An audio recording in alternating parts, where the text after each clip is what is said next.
interviews, background reports, and illustrator pieces shaping the destiny of Liberia and our world. My name is Hassan Kiawa, and today it's Wednesday, December 10th, 2025. In the headlines,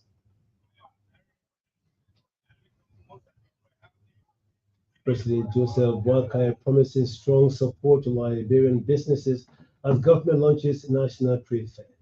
Police charged and sent to court an 18-year-old man for allegedly chopping a 55-year-old man in Lofa County.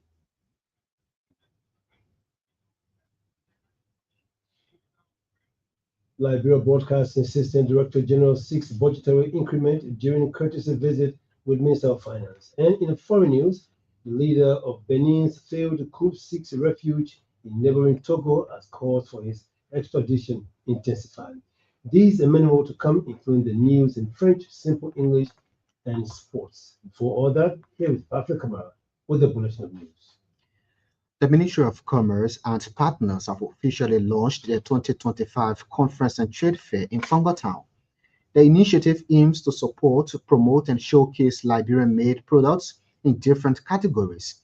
President Joseph Boakai at the launch Wednesday expressed government's strong support towards macro, small, and medium enterprises in Liberia. Most of people are happening. We need to promote more things we want to see. Encourage production, we encourage employment, and we begin to emphasize. President Boakai said such support is crucial to empowering MSMEs to strive while creating jobs for Liberians. The Liberian leader underscored government's continued dedication to improve the overall livelihood of our citizens through impactful ventures. Meanwhile, this year's event is being held under the theme, Made in Liberia, Empowering Local Quality, Global Vision, and a Sustainable Future. At the same time, President Joseph Boakai has issued a proclamation declaring today as International Human Rights Day being observed throughout the country as a working holiday. In the proclamation, President Boakai called on citizens and foreign residents, national and international organizations, and concerned government agencies to join the Independent National Commission on Human Rights in executing appropriate programs befitting the day. According to a Foreign Ministry release, this year's International Human Rights Day is being celebrated globally under the theme, Human Rights, Our Everyday Essentials. The proclamation recounted that the declaration and the existence of human rights standards guarantees the promotion, protection, and respect for human rights globally. Police in Lofa County have charged and sent to court an 18-year-old man for allegedly chopping a 55-year-old man only identified as Bakolo in Lawala Zoo town. The suspect, Coley Morris, allegedly committed the act last Saturday while the victim was on his farm. Our correspondent quotes the suspect as saying his action was due to the reported atrocities committed by the victim during the Civil War.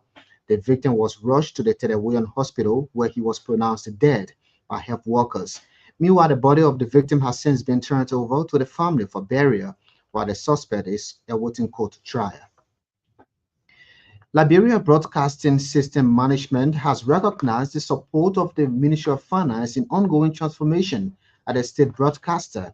LBS Director General Eugene Fagon said the backing of the Finance Ministry has enabled the system to expand its national presence, improve infrastructure, and enhance public service across Liberia. DG Fagon made a statement Tuesday when he paid a courtesy visit to Finance and Development Planning Minister Augustine Gafwa. Someone does good for you, opens your mouth, because if you appreciate, there is a high likelihood that they will continue to do good. So me and my team have decided to come to say a big thank you to you and to say to you that what you're hearing is true. LBS is not the same. Our system years are in place. Our manual infrastructure will develop it to the point where even the employees are appreciative of that. The LBS Director General emphasized that recognizing the ministry's support is key to attracting budgetary increment. He highlighted major strides made under his leadership since March 2024, including expansion of television access to counties such as Bomi, Grand Jide, Lofa, and Grand Bassa counties, among others. Responding, Finance Minister Augustine Gafwa assured the LBS Director General of the ministry's commitment to working with the legislature to responsibly increase LBS's budget. According to Minister Gafuam, the state broadcaster has proven its worth through visible results. He praised LBS for expanding television to places like Zueju, where residents' joyful reactions were widely shared across social media platforms. To make the president feel good, continue to do it. President feels very good, he feels very good, my team feels very good, and Nigeria largely feels very good about what he's doing. The finance minister also emphasized that Liberia's development must never be tied to politics, noting that the benefits of infrastructure, communication, and public service cuts across party lines. The minister added that the President Buhari remains deeply supportive of LBS expansion. More than 90 volunteer teachers have been placed on government payroll in River County. Out of the 339 volunteer teachers, 98 of them were selected based on their credentials. The Education Ministry believes those placed on government payroll will continue to work diligently as a means of improving the educational system across the country. Meanwhile, the newly empowered teachers or employed teachers have expressed gratitude to government for their preferment. At the same time, the Ministry of Education is expected to convene a joint education sector review 2025 to take stock of Liberia's progress under the education sector plan. It will also refocus on helping children learn early and well on matter where they live. The event that is expected to take place in Grand Bassa County is under the theme Halfway to Go, will begin from December 11 to the 12th, 2025. An Education Ministry release says during the review, government institutions, counties, development partners, civil society, and education stakeholders will examine data to strengthen access to quality and equity across the system. The section will also include insights from the 2024-2025 annual school census, discussions on foundational learning outcomes, and partner alignment. The JESR 2025 is focused on shared responsibility and honest reflection, ensuring that the plans translate into real improvements in classrooms, schools, and communities across Liberia. The University of Liberia says it is set to shortly begin offering a master's program in artificial intelligence and digital technology. UL Vice President for Institutional Development and Planning, Wade Kobe-Bole, said the initiative is critical towards leveraging technology and its growing potential in Liberia. Professor Bole disclosed that the university is partnering with UNDP Digital Office International to ensure the smooth rollout of the program. Come next academic year, the University of Liberia will be launching its master's program in artificial intelligence. She added that ahead of the official launch, faculty members have already been identified and are currently undergoing intensive training. She spoke Wednesday at the Fenner campus of the University of Liberia during a UN Community Engagement and Digital Empowerment Festival. At the same time, United Nations Women Country Representative Comfort Lamte has expressed concern over increased online abuses, especially directed at women and young girls in Liberia. Madam Lamte said some individuals are using social media to intimidate, harass, and extort money from females under the guise of leaking their personal videos and images if they do not comply. The UN Women Envoy expressed that the internet must be a space to harness potential and not a platform to target or victimize any segment of the population. Technology is reshaping how people connect, how we learn, and how we work. But it's also creating new risks: online harassment, cyberbullying, and harmful content. The digital world must not, therefore, become another unsafe space for women and girls. Madam Comfort Lamte challenged young women or people to be more sensitive to online fraud to protect their dignity and prestige. She spoke Wednesday at the Fenner campus of the University of Liberia during a UN Community Engagement and Digital Empowerment Festival. Lofa County Senator Momo Saros has strongly defended his public support for President Joseph Boakai and the Unity Party.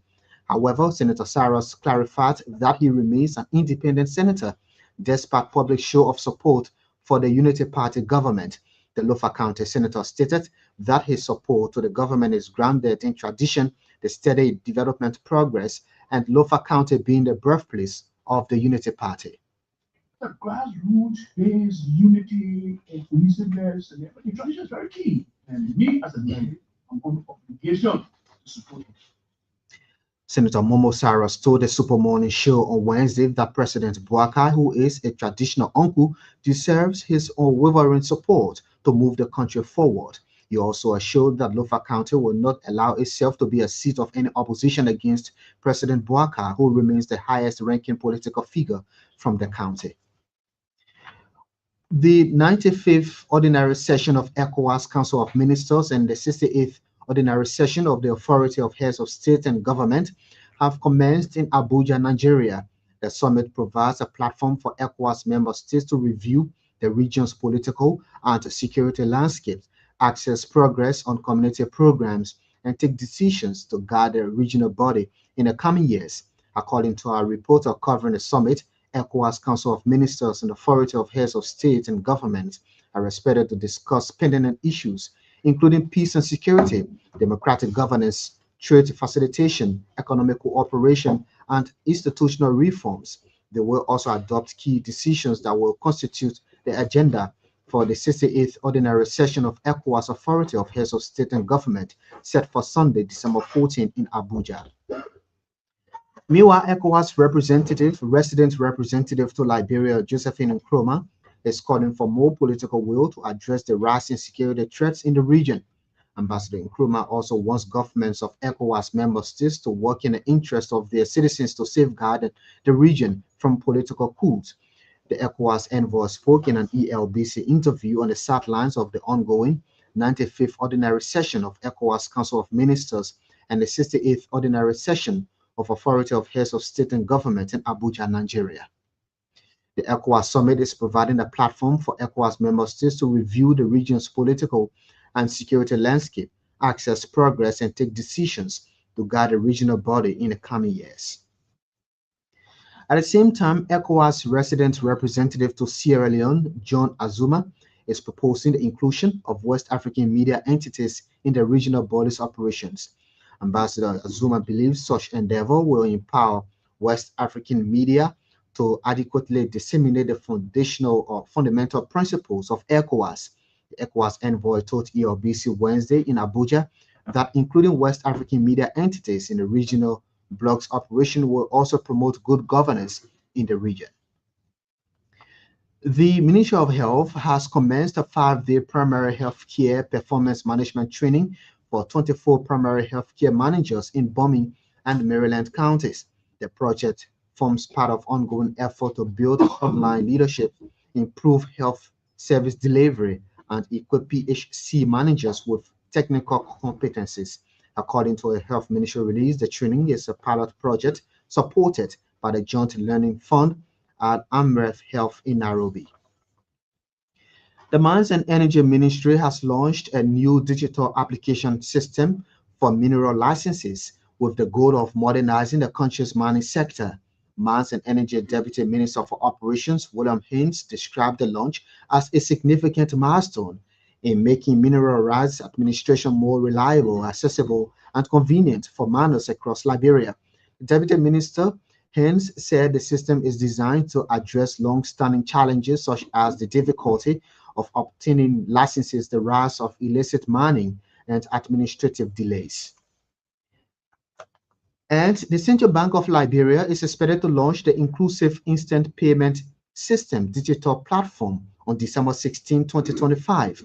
The IRPS is a digital platform that will integrate payments platforms, including mobile money and other financial application programming, to facilitate cross transfers.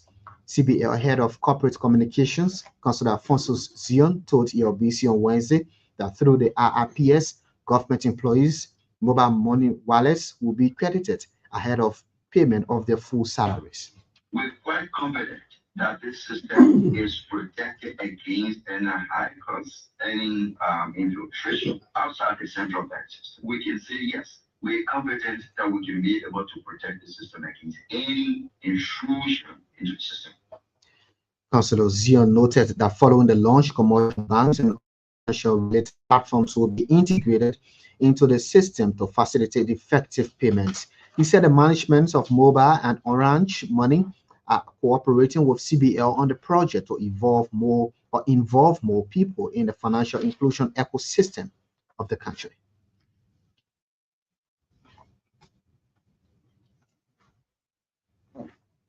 Africa now with the bulletin of news. One of the big stories we've been following, President Joseph Boakai promises strong support to Liberian businesses as government launches a national trade fair. Well, on Tuesday, Liberia Broadcasting Assistant Director General Eugene Fangon led a high-level delegation on a courtesy visit to the Minister of Finance. During engagement, DG Fangon praised the support of the Finance Ministry to the ongoing transformation of the national broadcaster. Someone does good for you. No,